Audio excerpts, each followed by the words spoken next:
Show who's the better player today and do a closest to the pin. Don't make it too crazy. Mark is the mean one. So I got to make some magic happen. Oh my gosh, perfect. This is going to be amazing. No cheating. So, do we give a bit of instruction on how to hit? Like, obviously that's a ridiculous shot. Yeah. But does anybody want to learn anything today? Because this was stupid. Yeah, I mean, I think like if we go back a little bit, we can show somebody something, right? Like taking something off of a. Well, or why don't you grab a bit more loft? So let's say, because here's the thing. You know what? There's a lot of players that aren't going to hit 6 iron 190 yards in the air. No, of course. So let's try and identify with people who, I mean, there's a lot of people who come in here who don't hit it as far as they used to. Yeah, which is understandable. You know, right? Whether it's a beginner, a good player, somebody with an injury, you know, a lot of people that don't hit the ball as far. For sure. So suddenly, you know, maybe you're used to hitting pitching wedge from 125. Now suddenly it's like, whoa, now I got to hit 8 iron from 125. Exactly, yeah. So let's try and assess it from that standpoint where it's like, okay, you're hitting 8 iron, you don't hit the ball as far as you used to. Yeah.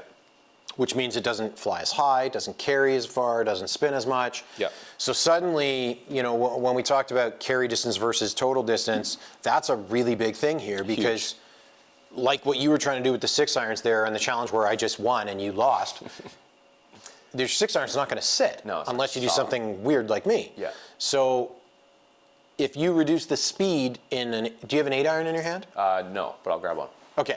If you reduce the speed in an 8 iron, for example, what happens, right? and you try and match it up to, like, what is the average player at 65 years old swing an 8 iron? I mean, 70's probably not far off. Okay. Right? Like 70's probably pretty good average. 70 mile an hour club speed. And the cool thing is you're going to be able to actually reproduce this.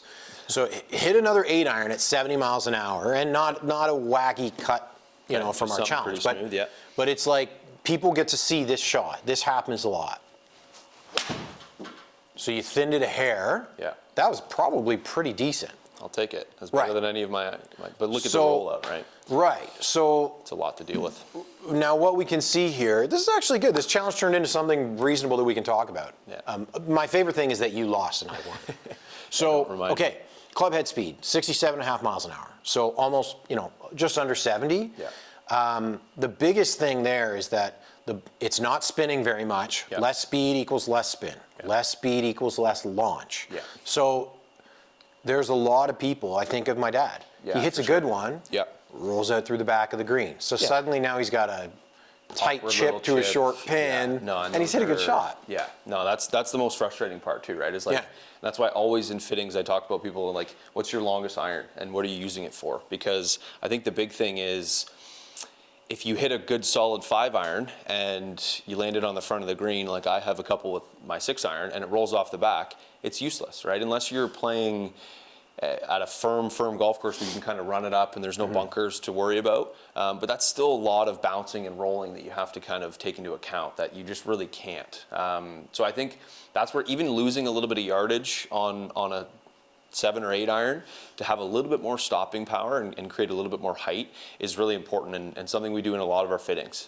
Because for me and Matt, like we typically, let's say we launch it at 18 or 19 degrees with an 8 iron, right? It's going to get to a 90-foot peak height because of the speed, whereas Matt's dad or my dad has to launch it at 23, 24 to get the same peak height to get it to stop, right? So that's where sometimes a 5 iron just ends up being redundant and you just start at 6 iron and play a hybrid or something that's a little easier to hit, a little more height and stopping. We're seeing a lot more 5 hybrids and 6 hybrids even because especially with the modern golf ball, it doesn't spin like it used to.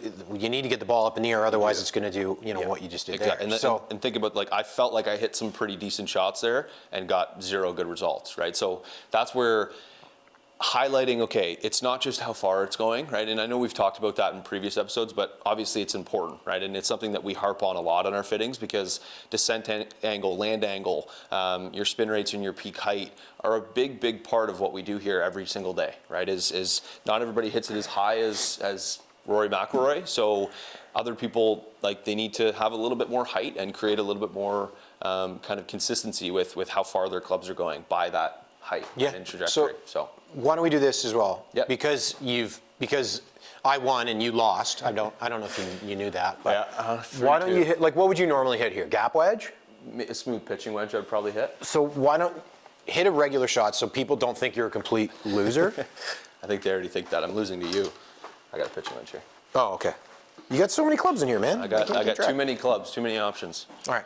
So now actually just show us, like, again, the way you would play it. Yeah, so this is a good one because first of all, it's a back pin. Second of all, I hit pitching wedge 135, 140 if I jump on it. So, and for me, a gap wedge 120, it's going to have a little bit too much spin on it. I'm also not going to carry it quite to the number, I don't think, unless I swing as hard as I possibly can, which I don't love doing. So I'm just going to play a little 3/4 kind of smooth pitching wedge here. So see if I can take 10 yards off it or so. Very little pitching wedge. Yeah.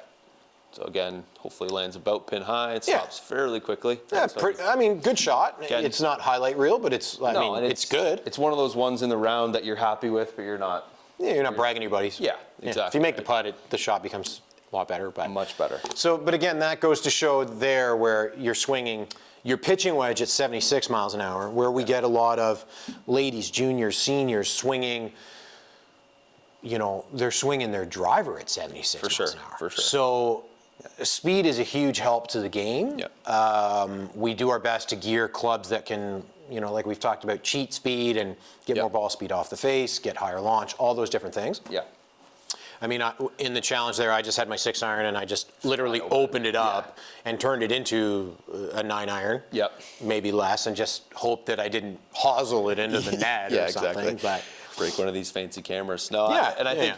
I mean, yeah, and that's where, like, we've talked about how distance is important, and it is, but obviously consistency is the most important thing, right? And if you only hit your 7-iron 130, there's nothing wrong with that, as long as you know that it's going to stop, or as long as you know that that's the number you're going to hit it, right? And consistently. And I think that's the biggest thing as you get to better players, right? Is that's where you look at, watch the golf on the weekend. Justin Thomas is one of the best at controlling his yardages, right? And that's what makes him, he's pin high every time.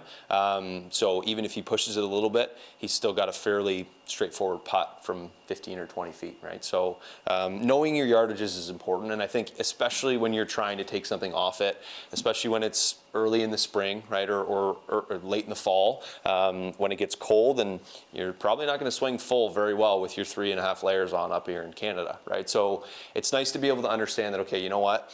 I've got to practice these shots because they are going to come out, right? It is something that you're going to have to do, and don't just stand on the range and hit full pitching wedges until your arms fall off, right? Take a few and kind of go up the ladder and start it smoothly and take it a little further, because once you get on the golf course, you're going to have to hit a lot of those shots, right? Like, again, perfect example is this one. This is in between clubs for me, right? So if I hit pitching wedge full, I'm in that back bunker. If I hit gap wedge, I could be off the front of the green. And right? clearly a 6-iron is not the club. That is not the play that I would go with, unless we were playing in gale force winds. Do you remember when I won and you lost, though? That was You know what? It's burned into my memory because I never forget, because it hurts so much, and now I know I have to wear a ladies' pink T-shirt next week. So First of all, I like the color pink. It's my favorite color. yeah, but I know that the sizing is not going to be right for me. No, it's going to be, you're going to need help getting it on. It's going to hurt. Yeah. Well, I appreciate it. So, yeah, and I mean, again, like, if you have questions about anything, please feel free to reach out, because obviously we know that we are privileged enough that we've got a TrackMan and we get to hit golf balls all the time and learn a bunch of stuff, and not everybody has that, right? So, obviously, some of the data you can only get with one of these TrackMan, but there's a few things that you can understand about these numbers that you can just use on the range, right? You can use on the golf course. Understanding generally some of your numbers is obviously a big help, and that's why you see everybody on the PGA Tour has one of these behind them. Yeah, but I mean, going out to play in your ladies' league, men's league, you know, you're not bringing TrackMan. No, out. if you do, you don't want to be that person. No, exactly. But it's nice for us to, you know, we're going to show the geek science behind what we're doing, and then people need to understand how they can apply it to just going outside and not having a screen to look at. Exactly, right? Because generally, like, the same mechanics and physics apply outside, right? It's just a little bit different because obviously it's a perfect lie every time.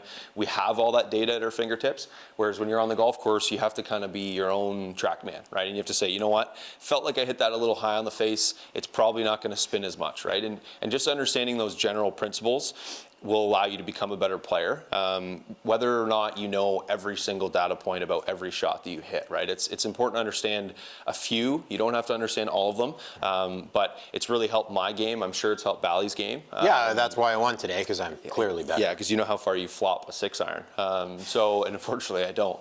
But yeah, it's important to understand that, again, everybody's different. So some people like seeing all the data. Other people like just kind of putting their blinders on and going, okay, tell me about the pertinent stuff, and the rest of it I don't want to hear it because it's just too much. But it's a great piece of equipment, and obviously it helps. But you've got to be able to do it yourself sometimes too, right? So it's important. All right. Cool. Well, 3-2. 3-2 for the good guy. No, I wouldn't say the good guys. I would say the bad guys for sure. All right. Well, should we wrap up? Yeah, let's do it.